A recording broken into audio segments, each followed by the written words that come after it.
Welcome to the 700 Club. For today's top stories, let's go over to the CBN News Desk. Thanks, Gordon. President Trump is laying out a new strategy for dealing with Iran's nuclear program. The president is announcing his plan to decertify the Obama administration's nuclear deal with Iran and instruct Congress to make changes to improve the agreement. CBN's Jenna Browder has the story. President Trump has long opposed the Obama administration's Iran nuclear deal, and now he's taking action, saying Iran is violating the spirit of the accord. In the 2015 deal, Iran agreed to reduce its stockpile of enriched uranium, preventing the Islamic Republic from obtaining a nuclear weapon. In exchange, sanctions against the country were rolled back. It's an agreement the president has been vocal about. The Iran deal was one of the worst and most one-sided transactions. His administration says Iran still supports militant groups like Hezbollah and Hamas and backs militias in Syria and Yemen. Iran has also continued to test ballistic missiles, something that concerns the United States but doesn't necessarily violate the agreement. The Heritage Foundation says it's the right move. They haven't risen to the level of material breach, but they do indicate an Iranian intention to get around the restrictions. For instance, trying to buy prohibited technology in Germany, and ballistic missile tests which violate the UN Security Council resolution that accompanied the agreement. But earlier this week, the head of Iran's nuclear agency warned the U.S. against revoking the deal. I would like to make solid clear that we do not want to see the deal unravel. However, much more is at stake for the entire international community than the national interests of Iran, where unfortunately the U.S. wishes to harm if the deal is dissolved. It's now up to Congress. Lawmakers have 60 days to decide whether or not to reimpose sanctions. In Washington, Jenna Browder, CBN News. Thanks, Jenna. The White House announced that it's cutting $7 billion worth of Obamacare subsidies for low-income Americans. But President Trump believes his new executive order will help millions of Americans get lower premiums on health insurance plans starting in 2019. The president signed the executive order as part of his plan to repeal and replace Obamacare. This after Congress's failed attempts to pass a replacement bill.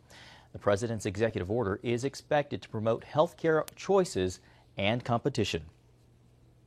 Insurance companies will be fighting to get every single person signed up. And you will be hopefully negotiating, and you'll get such low prices for such great care. Critics say President Trump's executive order will create low-cost insurance options for the healthy, but drive up costs for the sick. Well, Defense Secretary James Mattis warns political red tape is putting U.S. troops and our country at risk for an attack. But something Mattis thinks could help is building what he calls a more lethal force. CBN National Security Correspondent Eric Rosales explains. The Secretary of Defense says he wants to regain the art of war fighting. Mattis told members of the Air Force Association the United States has no God-given right to victory on the battlefield, and we must adapt to survive. Make no mistake that our adversaries are right now making concentrated efforts to erode our competitive edge. You know it, I know it, we can see it in the world around us.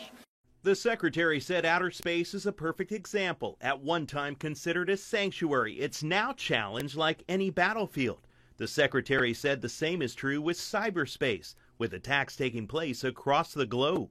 I believe the problem we face today is how do we maintain a nuclear deterrent and a decisive conventional force while maintaining irregular warfare as a core competency.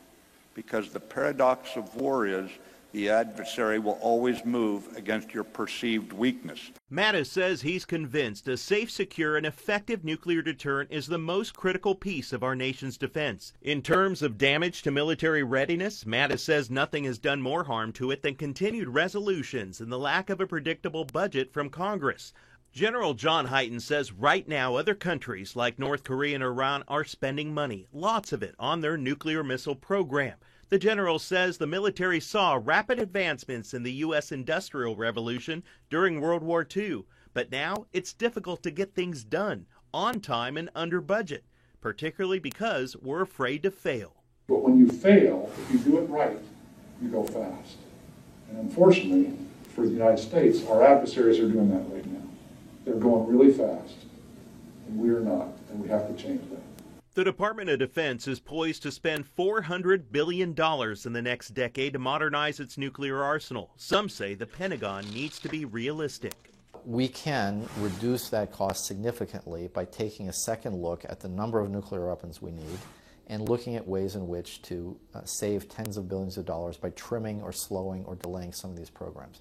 Daryl Kimball, executive director of Arms Control Association, says the Defense Department has other pressing issues like cybersecurity and the ongoing threat of terrorism.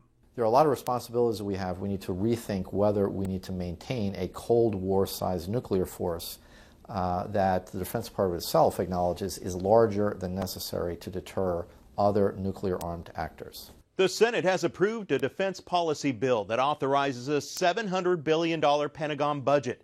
The measure passed even though lawmakers have yet to agree on a plan for waiving restrictions imposed by a 6-year-old law to control government spending. Eric Rosales, CBN News, Washington. Thanks, Eric. Operation Blessing is providing hot meals to people affected by a deadly earthquake near Mexico City. After the quake, Operation Blessing immediately stepped in, partnering with the community to help feed both the victims and first responders. One local woman named Judith made it her mission to provide home-cooked meals to those in need. Just as she was running out of resources, Operation Blessing provided Judith with supplies to help her continue her mission. You can find out more about Operation Blessing by going to its website, ob.org.